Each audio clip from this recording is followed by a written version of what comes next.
let's set up our guidebooks. To do this, you're going to need a regular composition notebook. It can be Wide World, College World, doesn't matter.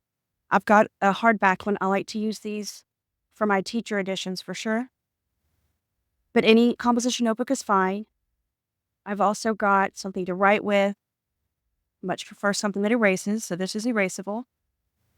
Some glue, Elmer's school glue, some scissors, and then I also printed out the first 3 pages of the guidebook.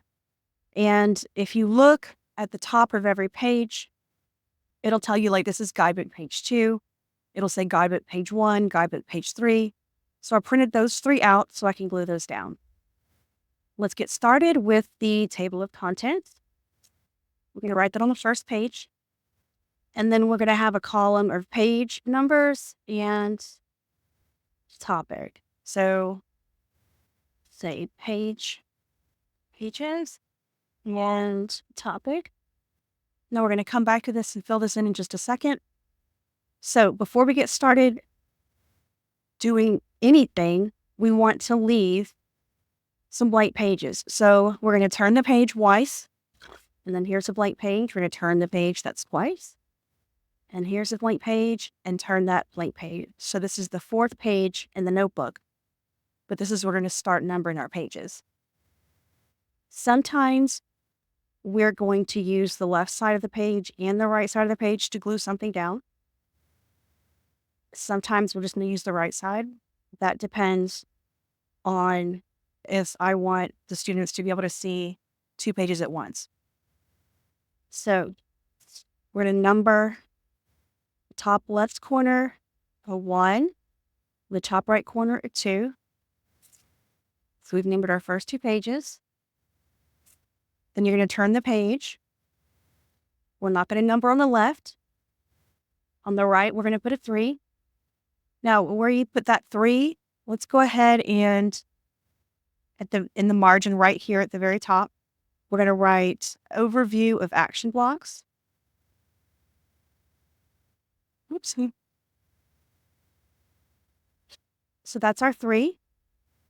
And then we're going to turn the page and we're going to put a 4 on the left side and a 5 on the right side. And then just right here, not too big in the middle of the page, I'm going to mark it so that I can know what I'm going to put here and write commas. That's 4 and 5. We'll leave this blank for now. And then 6 is, we're not going to use the left side, so 6 is going to be right here. In the middle of the page, we're going to just write a where. Turn the page. And then on the left-hand side, we're going to do 7 and 8, and we're going to write when for both of these, just in the middle of the page. We're going to glue some on top of it so it won't show.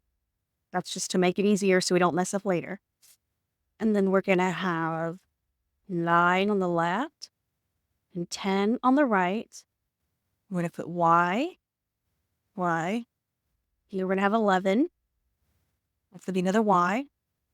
And then we're going to have on the left-hand side 12 and the right-hand side 13. And both of these pages, we're going to put how. And this is going to get us through the first week. 13 pages is a lot. We won't normally have that many pages in a week. It's just because we're getting started with brand new information. So there's lots to put in when we start. So let's come back here and we'll do pages 1 to 2. That is the overview of sentence blocks. Page 3 is overview of action blocks. 4 to 5 is comma rules. 6 is where blocks. 7 to 8 is when blocks. 9 to 11 is why blocks. And 12 to 13 will be how blocks. All right, now let's go ahead and glue down the first couple pages.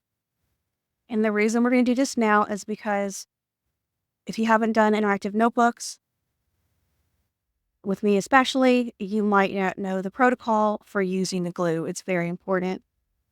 I know how that sounds, but it's some serious stuff because we don't want the notebook to, if we use too much glue, the pages will be wet, they're going to stick together, and also it'll just wrinkle up. And then this part will be real thick.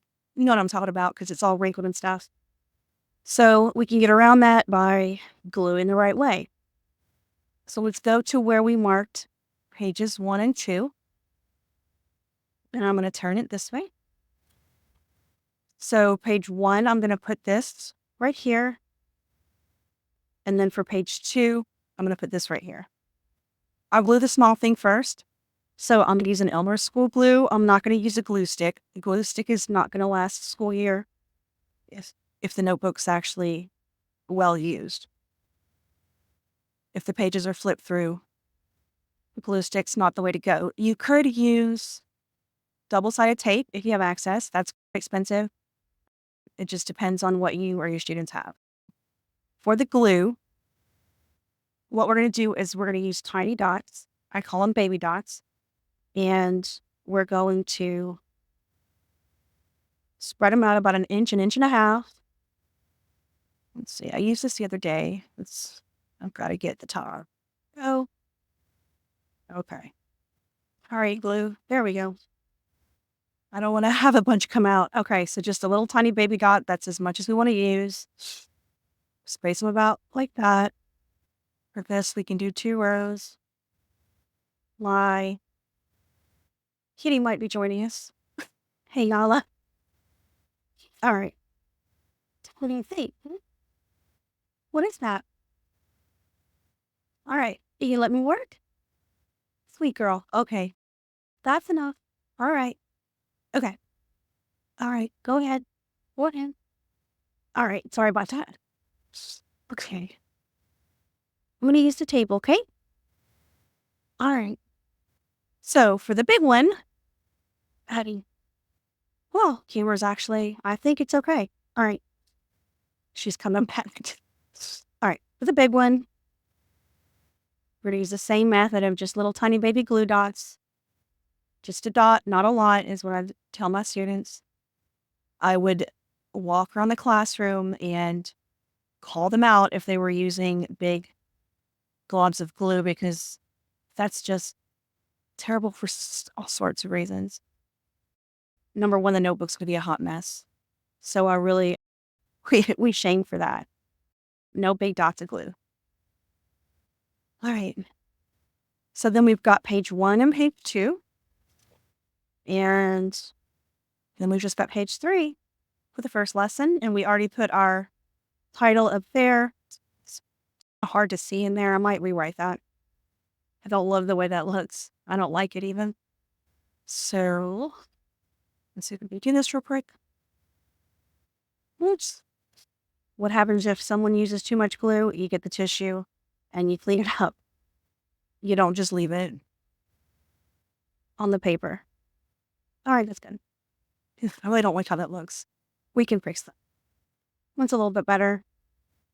Still not perfect, but that's better. All right. So once you glue the rest of these down, you will have everything that you need for the first week. All right, I went ahead and glued down the pages for the first week. And so I'll show you how that looks. And also, actually, before I do that, you'll notice that this right here is in color. I printed it out in color. If you give your students a black and white version, just have them color code in any way that matches what's down here. And you'll see how that works during lesson 1. All right, so here we have page 1 and 2, which we did together, and 3. Page 4 is comma rules. This I printed black and white and just colored it in. And these are color coded. That's also part of the lesson. So you'll notice that 5 is blank. This would be more comma rules that go here later and down here. And so then 6 we have where, 7 and 8 we have when, and I colored these with markers. You can let your student color them. I let my students take theirs home usually. I'll sit at home a few days before, have them cut it out and color it if they want to. The color part's optional. So 9 and 10 is Y, and again 11 is the rest of Y, and then 12 and 13 is how. So that's how to set up your guidebook for grammar infused writing.